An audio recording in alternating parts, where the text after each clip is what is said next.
Hello, Trà Vinh xin chào các bạn. Hôm nay thì mình sẽ làm bánh giò cháo quẩy nha.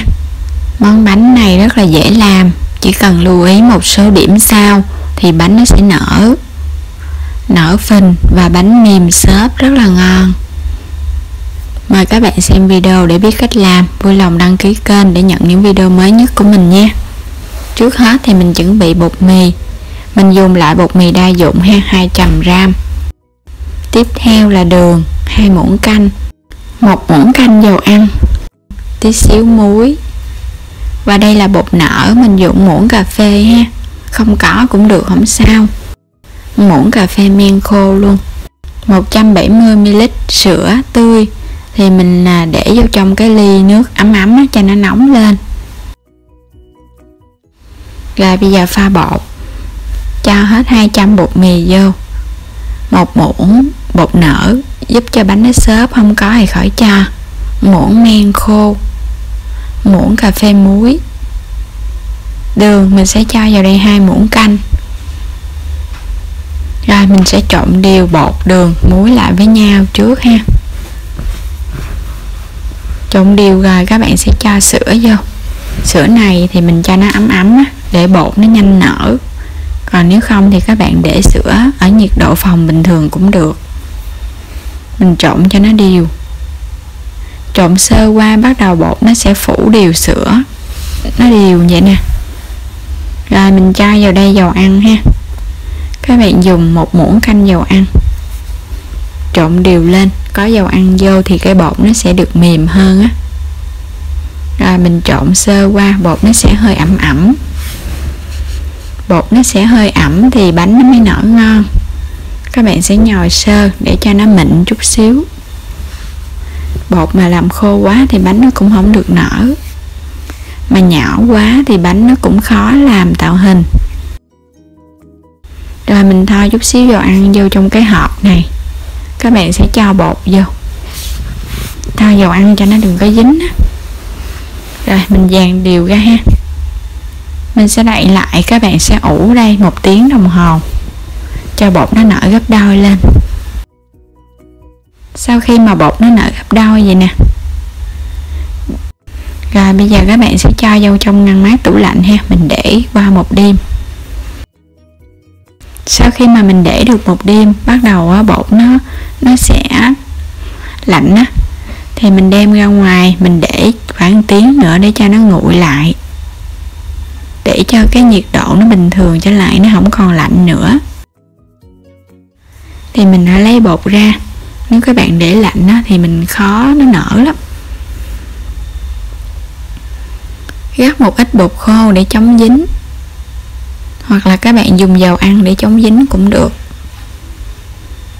Rồi mình sẽ đè nhẹ tay ha. Các bạn đè dẹp xuống như nè.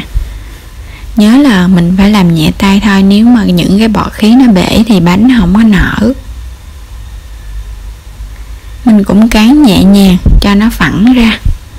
Các bạn đừng có làm mạnh quá. Mình sẽ chia bánh ra làm 2 vậy nè. Tại vì mình sẽ làm những cái bánh cho nó ngắn thôi. Nếu các bạn thích bánh dài á, thì mình cắt ra luôn, khỏi cần chia. Mình cắt ra những cái khúc vuông, cắt cho đều. Rồi cái đũa nè, mình sẽ nhấn ngay chính giữa ha, thoa chút xíu nước á, để cho nó dính. Các bạn sẽ chồng 2 miếng lại với nhau.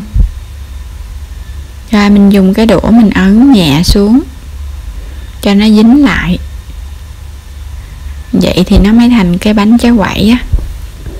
Nếu không có phủ bột thì các bạn khỏi cần nhúng nước. Khi mà mình chiên á, thì mình kéo hơi gan chút xíu. Dầu á, mình để cho nó nóng lên, sôi lên, mình hãy cho bánh vô. Và cho bánh vô thì các bạn để lửa vừa thôi ha, đừng có lớn quá mà cũng đừng có nhỏ. Và mình chở đều tay. Mình chở liên tục, bắt đầu bánh nó nở lên nè. Mình lấy cái bột tiếp theo ha, mình cho vô. Các bạn nhớ cho vô là mình chở bánh liền ha. Làm vậy thì bánh nó mới thấm đều cái phần dầu, nó mới nở. trở qua trở lại đó, các bạn thấy cái bánh nó nở không? Nó nở rất là đẹp luôn nè. Khi mà mình thấy nó vàng đều thì mình hãy gấp ra. Mới để vô thì các bạn nhớ chở đều. Và khi mà bánh nó nở rồi á thì mình chờ cho nó vàng. Rồi mình cho cái bột tiếp theo vô.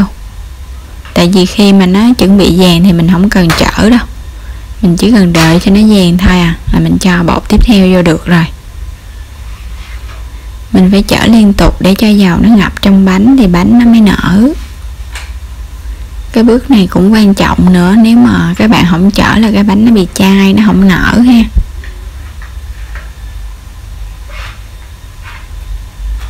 Tiếp theo thì mình cho bột vô, mình chiên cho đến hết cái phần bột. Và các bạn để dầu nó vẫn sôi vậy ha, không có được lên lửa cũng không được xuống lửa. Bánh này nó không khó, nhưng mà các bạn chỉ cần lưu ý một số điểm là bánh nó sẽ nở ngon. Mình chiên xong hết rồi, mình gấp ra cho nó ráo dầu, rồi các bạn hãy chất vô trong dĩa. Bánh rất là nở luôn, căng phình. Giờ cháo quẩy bánh này thì các bạn ăn với bánh bò nè, hoặc là mình ăn với cháo bánh canh. Bánh nở rất là đều và mềm xốp, không có bị cứng. Các bạn ủ trong tủ lạnh á, thì bánh nó sẽ mềm. Còn nếu mà không ủ tủ lạnh á, các bạn để ở ngoài thì bánh nó sẽ hơi cứng tí xíu. Nhưng mà để ở ngoài mình chỉ ủ được 2 tiếng thôi. Nếu ủ lâu quá thì bánh nó bị chua. Mềm xốp, bên trong thì rỗng. Rồi mình sẽ xé thêm một cái cho các bạn cùng xem nha. Rất là mềm luôn á. Bánh này mình để qua ngày hôm sau ăn, bánh vẫn mềm ngon, không có bị gì hư, cũng không có bị cứng nha. Đặc biệt cái bánh này á là mình phải ăn nó hơi mặn mặn á, đừng có ngọt quá.